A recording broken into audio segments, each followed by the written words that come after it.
नमस्कार दोस्तों, अवधल टाइम्स में आप सभी का स्वागत है।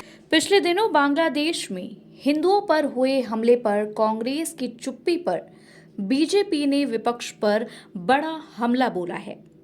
बीजेपी की राष्ट्रीय प्रवक्ता सुधांशु त्रिवेदी ने प्रेस कॉन्फ्रेंस करते हुए केंद्र सरकार की उपलब्धियों को गिनाते हुए विपक्ष पर निशाना साधा।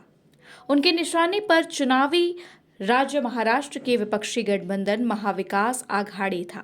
बीजेपी प्रवक्ता ने महाराष्ट्र का जिक्र करते हुए कहा कि एनडीए सरकार के नेतृत्व में राज्य ने विकास के नए कीर्तिमान स्थापित किए। महायुति सरकार के प्रयासों के चलते राज्य में रिकॉर्ड निवेश आया है। उन्होंने उद्धव ठाकरे पर निशाना साधते हुए कहा कि उनकी सरकार में राज्य में कोई नया निवेश नहीं आया। यहां तक कि जो निवेश पहले से था वह भी प्रदेश छोड़कर जा रहे थे।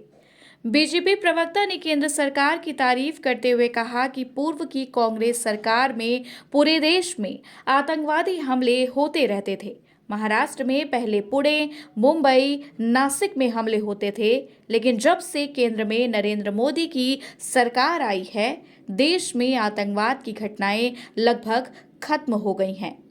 अब ये घटनाएं जम्मू कश्मीर के 4 से 5 जिलों में सीमित हो गई हैं।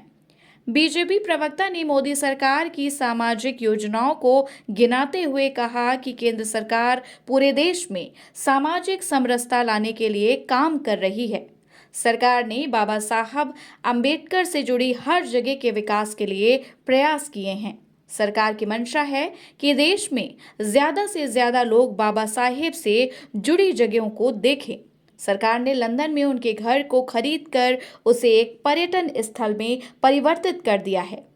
महाराष्ट्र सरकार की लाडली बहन योजना की तारीफ करते हुए कहा कि इस योजना से महिलाओं के सशक्तिकरण में सहयोग मिला है। महाराष्ट्र सरकार के यात्रा में महिलाओं को छूट देने के फैसले पर कहा कि इससे महिलाओं को तो फायदा हुआ ही है, इसके साथ ही राज्य में घाटे में जा रही ट्रांसपोर्ट को लाभ में ला दिया है।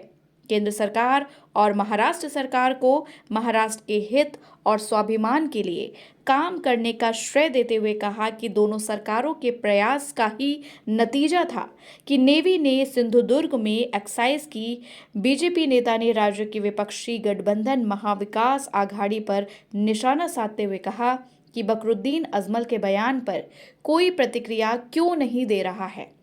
राष्ट्रीय सुरक्षा और राष्ट्रीय स्वाभिमान के मुद्दे पर महाविकास आघाड़ी वाले कुछ नहीं बोलेंगे, क्योंकि इससे वोट बैंक पर चोट पहुंचेगी। विपक्ष के बहराइच की घटना पर चुप्पी पर सवाल उठाते हुए कहा कि कोई इस पर क्यों नहीं बोल रहा है।